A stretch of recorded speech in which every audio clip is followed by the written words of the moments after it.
Hello, a very warm welcome to Fireside Chats. My name is Magela Pillai, and today's topic is solitude. The purpose of this series is to invite you, the viewer, to look at yourself, look at your life, look at your relationships with human beings and with God, and ask yourself some important life-changing questions. And the questions can relate to: what is your definition of spirituality? Do you understand it? Is there any concept or interest from your side into the subject? How do you relate to people? What is your relationship with God?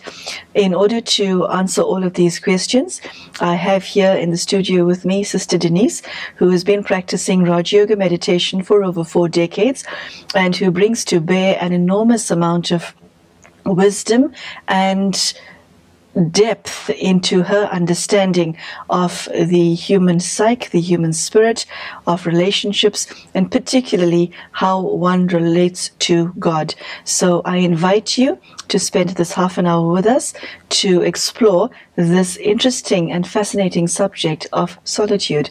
Sister Denise, a very warm welcome to today's show. Thank you. And thank you so much for joining us. Solitude. When I wake up in the morning, solitude is not something that I think of. And solitude is something that happens if I'm sitting in the car or if I have 5 minutes to myself. Because like most people, I'm extremely busy. What is your definition of solitude, and why do you think it's important for it to be part of one's life?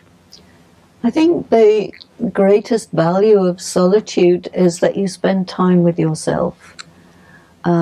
There is this very ancient phrase that you sometimes see carved into old Greek temples: know thyself. You know, and people don't know themselves.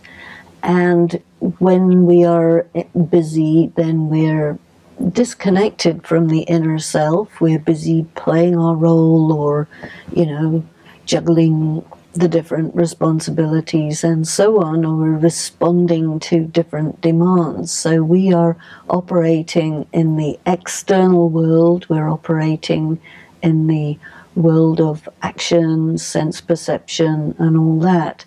But what solitude does is it takes you deep, it takes you inside. But solitude is really knowing yourself as an individual, being with yourself and feeling what it's like to be yourself. Solitude is also very important for creativity.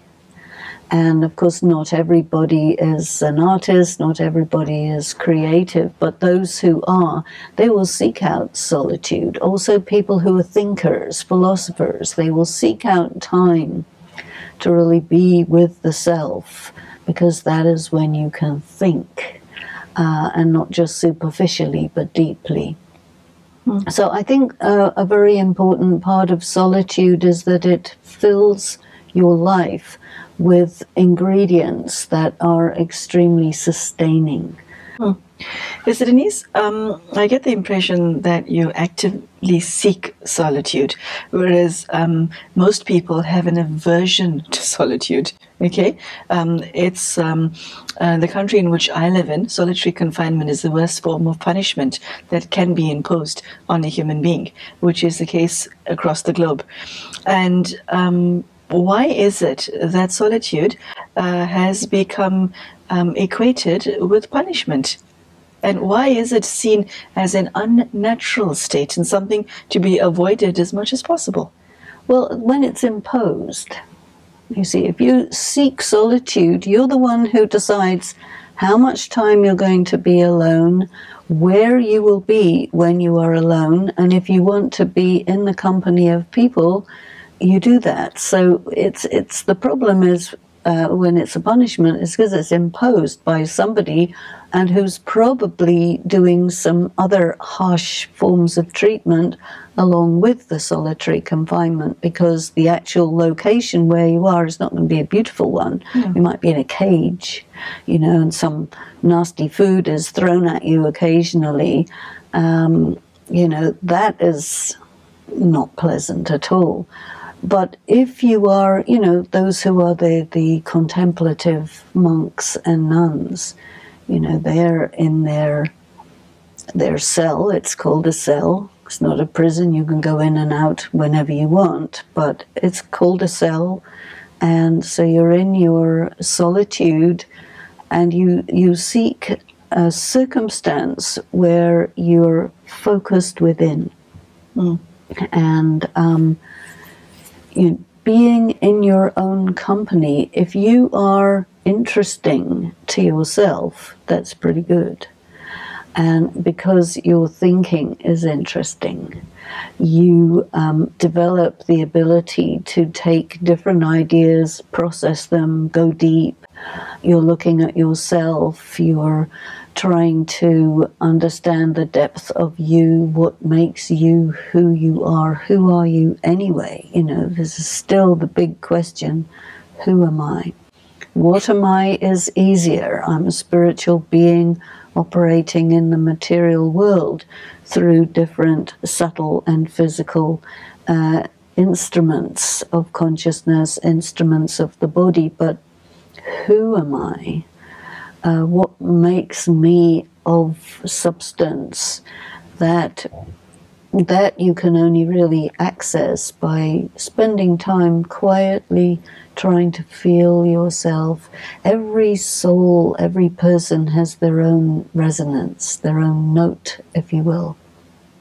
And you want to experience that and amplify that, because then your presence goes out into the universe, and that is something of significance, to feel yourself, to know yourself, to be able to validate yourself means that you are limiting the amount of dependence you have on other people. I think that people are interdependent, and that is part of your social aspect, but you have a social component, you have a professional component, you have your solitude. That's also a very important part. Now, for me, as you rightly say, there's a big part. For other people, it's a little part, but there has to be at least some, you see. Now, another reason why people find imposed solitary time very painful is because you have to deal with your mind. And it is difficult for people to deal with the demons of your mind because you have fears. You think you might die. You are not used to that inner world. But it is such an extraordinary dimension of consciousness that you kind of have to earn it by getting through the loneliness, getting through the demons, getting through the, some people might even call it the insanity that happens when you're just, disconnected from the company of people, which is why total solitude over a long period of time, unless you're really internally strong, can leave a lasting damaging effect, which is why as a punishment it is not necessarily a good idea. It will really harm the person. Yes, Denise, I like what you shared about self. By being alone, you also need to have an understanding of yourself. So you linked solitude with self-knowledge. Why is it that so few people actually take the time to get to know themselves? Why is it that, when you meet somebody, especially someone you're attracted to, it's commonly known, a phrase, it's common to say to the person, I want to get to know you better. But we don't take the time to know ourselves better. Why is that? Partly it's because of the nature of the society that we live in. There are some societies, very often known as primitive societies, where going out into the wilderness is very much part of becoming a mature adult, you see, because you have to face death. You have to face the wild. You have to face hardship. You have to face deprivation to find your personal strength, So that people who operate in that very superficial way, as you described, they never develop that strength, so they remain weak. They remain naive, they remain vulnerable in areas where they wouldn't necessarily want to remain vulnerable. But I think that we need to, in our society, give attention to solitude, give attention to strengthening the inner being. A person who is internally strong, they can't be manipulated. And so there are elements in our society that don't want people to be free, don't want people to be independent. They want people to be dependent. So I think that now that this world of hedonism and materialism has shifted into a world of violence and abuse and addictions, is reaching a point where the pendulum has to swing the other way, and we have to go into our personal power and away from this this extreme materialism which has weakened people so much. So Denise, the very obvious challenge to solitude is technology. Both adult and child nowadays have become highly addicted to their cell phones and their tablets, and it's quite commonplace. But the addiction to the cell phone means that you want to be connected to other people at every point in time. There's not a moment. I don't think it's that. I think that the people who work with social networking and the internet and so on have found a new drug, and they're selling it and making a lot out of it. And the people are very susceptible to it because it's not illegal. There's insufficient research on the damaging effect, and also the internet is absolutely full of predators and dangers. But at the same time, we also live in a world where at any moment those technological toys that we have can go down, and then all of a sudden there isn't, and there you will see people experiencing withdrawal and so on. So I think that there is an addictive, a very strong addictive component in there. If you don't have your spiritual strength or your spiritual life in order, you are easy prey for those who manipulate technology very specifically to put people in that situation. It plays on people's weaknesses. It plays on people's social phobias and inability to relate and so on and so forth. So it's very much part of, or a corollary of, this tremendous spiritual emptiness that is there, and it's taking us to an extreme, and it's really draining the souls. For someone who's not accustomed to solitude and who'd like to introduce solitude into their lives, how does one go about it in a manner that doesn't shock? Because one can't go to an extreme and lock yourself in your house for 24 hours, because that'll drive you nuts. And it's also very unnatural. Yes, it is. Okay, but so I think incrementally. Okay, so could you say more? Go for a walk by yourself. come back. Without the dog. You can have the dog. The dog doesn't talk. Yes. You know, but the thing is also, going for a walk by yourself in many places is dangerous. So probably good to have a big dog. Yes, okay. Or two. You know, and so you have company, but you're also in solitude, because animals are quite comfortable with solitude on the whole, you see. And so they can teach you a lot about that. Cat is a very solitary animal, you know, and loves affection, but, you know, can do without it just fine.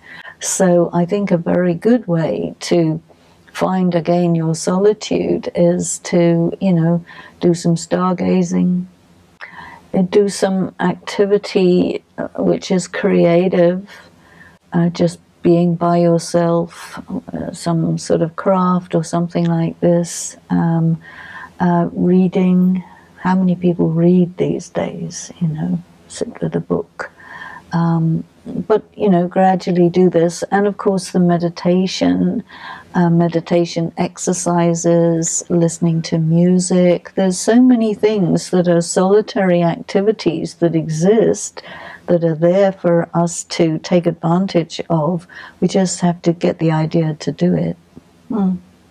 Okay, and by reintroducing these patches of solitude into one's life, what will the immediate as well as the cumulative effect be? Well, I think one of the things we also need to do is really rethink parenting and education, you know, because children like to just daydream, and that is so good for the child. But, you know, our society looks at it as a suspect activity, but it's really not at all. And so we need to rethink how we respond as parents when a child just wants to sit quiet and do nothing, look out of the window, you know. Being with another person in silence. You know, for many people that is a really uncomfortable experience. Yes. But if you can have a relationship with someone in such a way that you don't need to fill the time with some inane activity, but that you can just be in silence with the person, and that is okay. As you speak, the sense that I'm getting is what you're saying is that people have become imbalanced. It's like somebody's standing and they're this way, and solitude will do this to the scales of their life. I think so. Yeah, it's a very lovely image. As you were speaking, also the image of nature has come to mind, not only because of the scene in which we are sitting, but Mother Nature does offer solitary comforts, does she not? Well, nature has its own, you can say, its own intelligence, and it's always there in the background. So I think for us to take advantage of it and be a little less aggressive towards nature would be a good idea. Okay. So Denise, in your solitude, when you are in your quiet moments, take us through how you include God into this picture. I think that you need solitude to go into the quiet, where you can turn your mind to God and begin to hear that really small voice, you see. Because God is not a human. God is discarnate intelligence. God is a being of light who communicates through thought, through feelings, through presence, you know.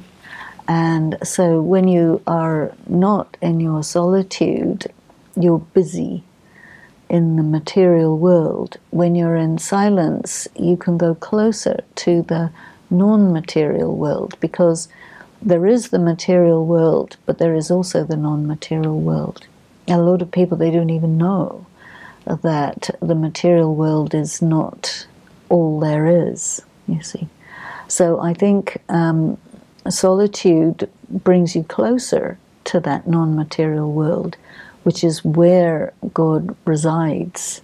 And you can, in your solitude, cross over from the material to the non-material, because you also have to understand yourself. I am also a non-material being of light, operating in the material world, but I'm not limited to it. Or I don't have to be limited to it, you see. So this is really the thing, shifting oneself over to that other dimension, a dimension of light, the dimension of the mind. So, Sister Denise, solitude is not punishment. It's also not a stage of not thinking, is it? The sensation that I got as you were speaking was similar to the meditation commentary you did in a previous episode. There is a certain amount of thoughts or quality of thoughts that you produce that will support your solitude. Oh yes, because anyway the mind will never become totally still. It's a matter of the quality of thoughts that you entertain in your mind. And so you have to make use of spiritual study or study of spiritual matters, spiritual concepts, so that you begin to very consciously entertain those thoughts that lead you to that world of the mind, the world of light, the world beyond this material world, which is the world which is populated by the being of God. And when you go there, you're resourcing yourself so that you can then function better in the material world. But if you don't give yourself access to that, you just get depleted. What for you is a healthy balance between being solitude and between fulfilling your vocational obligations, your social responsibilities, taking the dog for a walk, etc.? How do you maintain the balance? What is the yardstick by which to measure whether you're a successful individual in that respect? I think that you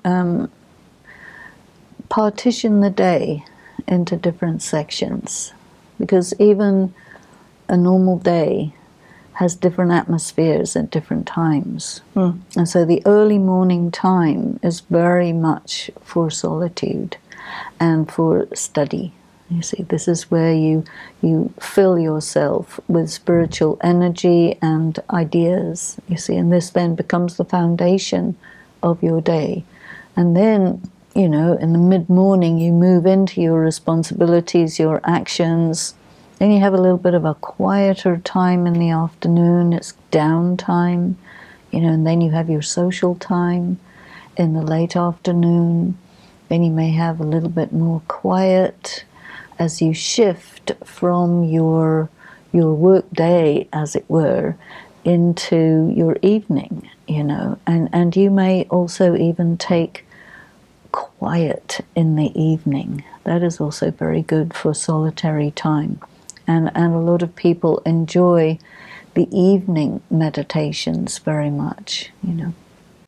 And then your night is also balanced. You probably don't need quite so much sleep, and you have good deep sleep. And then the early morning, you're ready for really filling yourself up spiritually. So that's a good balance that I find very excellent. And it allows you to actually be able to manage a lot of stresses that may happen in the middle of the day, and then lay them to rest at the end of the day, which means you don't carry stuff from one day to the next and just get burdened down. I once heard it said that loneliness is the cancer of the 21st century. What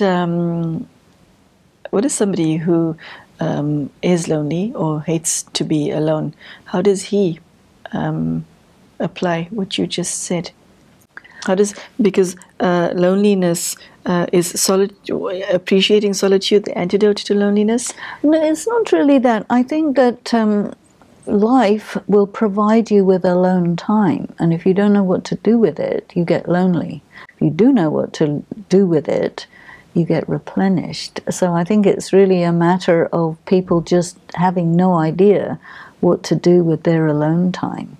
And this is where the you know, the internet and everything will get people into that addiction because they just do not know how to manage the feelings that arise in the alone time. So, and it's because of materialism, because of the message of materialism that everyone is subjected to. Whereas when you develop your spirituality, as soon as alone time comes along, you say, oh, great. Okay, that sounds like quite a lot to chew on. So the subject of solitude, I didn't realize it was such a vast subject, but as usual, you've left myself as well as the viewer with a lot to chew on. And I like particularly what you linked the solitude with self-knowledge. The two go hand in hand. It's almost like you have one. If you have one, you automatically have to have the other. So thank you so much for sharing your time and energy with us. And you, the viewer, I hope that you were able to appreciate what Sister Denise was saying. Solitude, in order to be really appreciated, can never be imposed externally, but it should be something that you should do for yourself on a daily basis. And it's not that you should spend 24 hours by yourself. It's a question of introducing patches of alone time throughout the day in order to reflect, in order to gather some space, and also in order to create a balance between yourself, the people around you, and the things that you have to do. Thank you so much, and good day.